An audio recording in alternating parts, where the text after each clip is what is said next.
Behind what seems to be just reproduction, there is a hidden side of nature that few are prepared to see. From direct piercing and violent disputes to extreme sacrifices and irreversible fusions, these 10 mating behaviors reveal that creating life can be a brutal, strategic, and relentless process. Here there is no romance, only survival, adaptation, and a silent struggle where the strongest or the most efficient prevails. But before we begin, make sure to subscribe to our channel and leave a like. Now, let's get started. Number 10. The treacherous mating of the bedbug. When you think about mating, you probably imagine a natural process, maybe even a simple one, but in the case of the bedbug, nothing could be further from the truth. Here, what happens isn't just strange, it's brutal, and it begins in a way that feels like something out of a biological nightmare. Unlike most animals, the male bedbug does not use the female's traditional reproductive system. He doesn't look for a natural opening. He doesn't wait for the right moment. He simply pierces. Yes, you heard that right. The male has a needle-like reproductive organ specifically adapted to penetrate the female's body. It doesn't matter where she is. It doesn't matter whether she's ready or not. The male climbs on top of her and pierces directly through her abdomen, injecting sperm into her body cavity. This process is known as traumatic insemination, and the name is not an exaggeration. The puncture causes real physical damage. The female suffers internal injuries, fluid loss, and becomes vulnerable to infections. Each mating is, quite literally, an act of aggression. Now imagine this happening multiple times, because it's not a one-time event. A single female can be pierced repeatedly by different males throughout her life. Each new encounter increases the accumulated damage. Each new puncture reduces her chances of survival. But then an inevitable question arises. Why does this still exist? Why would evolution allow something so destructive? The answer lies in competition. In the world of bedbugs, males compete intensely to ensure that their genetic material is the one that produces offspring. By bypassing the traditional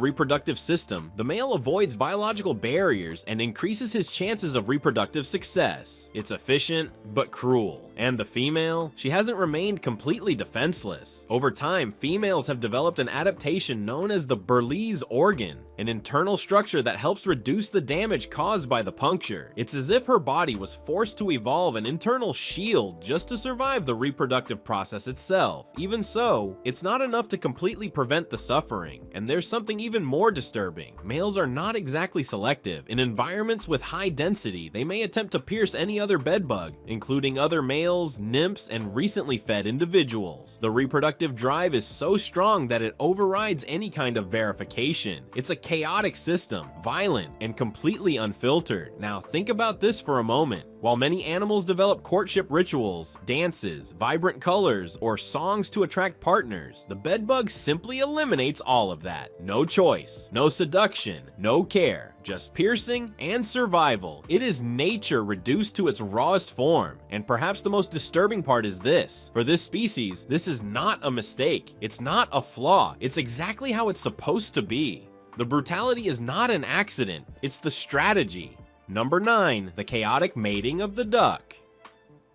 At first glance, the duck appears to be one of the most peaceful animals there is. It glides smoothly across the water, maintains an almost innocent appearance, and is often found in scenes that evoke calm and balance. But this image is misleading, deeply misleading, because during the breeding season, their behavior changes completely, revealing one of the most aggressive, disorganized, and disturbing dynamics in the animal kingdom. What happens is not simple mating. It's an intense, often collective dispute where control of the situation quickly slips away from the female. Unlike many other birds that display elaborate courtship rituals with dances, sounds, and visual displays, many male ducks take a completely different approach. They force the situation, and it begins with pursuit. A female may be identified by multiple males at the same time, especially in environments with a high population density. From that moment on, the scene transforms. The males begin to follow her persistently, reducing her chances of escape. The water, which should be a space of freedom, becomes a trap. Because, contrary to what it seems, it makes fast movement more difficult and favors encirclement. Within seconds, the female can be surrounded by several males, all trying to mount her simultaneously. And this is where things escalate. There is no coordination between them. There is no order. Each one tries to secure his own reproduction, pushing, pressing, and fighting for space. The female is forced downward, often partially submerged, as she tries to resist and escape. But escaping is not simple. The combined weight of the male males, along with the aquatic environment, drastically reduces her ability to react, and this can last for minutes. Minutes of continuous struggle, growing exhaustion, and loss of control. In some cases, the outcome is extreme. There are documented records of females that fail to free themselves and end up drowning during these interactions, not because the males intend to kill, but because their competition completely ignores the female's physical limits. Each one is focused solely on securing his own chance to reproduce, and in that process, her survival becomes secondary. That alone would already make this behavior one of the most brutal in nature. But there is another even more fascinating layer: the evolutionary response of the females. Because over thousands of years, they have not remained passive in the face of this scenario. On the contrary, they have developed one of the most complex reproductive adaptations ever observed. The female reproductive system of ducks is not simple. It contains multiple curves, chambers, and internal spirals that run in the opposite direction of the male organ's shape. This creates a structure that works almost like a biological labyrinth. In practice, this means that even when forced mating occurs, the female still retains some level of cost of reproduction. It is a cold. Number 7, the piercing mating of the queen bee. When we think of bees, the usual image that comes to mind is of perfect organization, teamwork, and a highly structured society. Everything seems to function almost harmoniously within a hive. But behind this apparent order lies one of the most extreme and fatal reproductive processes in the animal kingdom, especially for males. And it all begins at a very specific moment: the queen bee's nuptial flight. This is no ordinary event. It is a unique, decisive, and irreversible moment in her life. During this flight, the queen leaves the hive and ascends into the sky, followed by dozens, sometimes hundreds, of males, known as drones. They are not there by chance. Each one has a single goal in life: to mate with the queen, and this will literally be their only chance. What follows is not a simple aerial encounter. It is an intense chase, where only the fastest and most resilient can reach her. Selection begins in the air. Many fall behind, exhausted, unable to keep up with the queen's pace. Others continue, driven by absolute instinct. When a drone finally reaches her, mating occurs mid-flight, quick, direct, and with no margin for error. But this is where everything changes. At the exact moment the drone transfers its genetic material, something extreme happens to its own body. Its reproductive organ is designed to expand inside the queen with enough pressure to ensure efficient sperm transfer. But this process comes at a devastating cost. Upon completing copulation, the organ simply ruptures. It detaches from the drone's body and remains inside the queen like a seal, preventing other males from mating immediately. And the drone, it does not survive. The rupture is so severe it causes irreversible internal damage. Within seconds, it loses the ability to remain airborne, falls, and dies shortly after.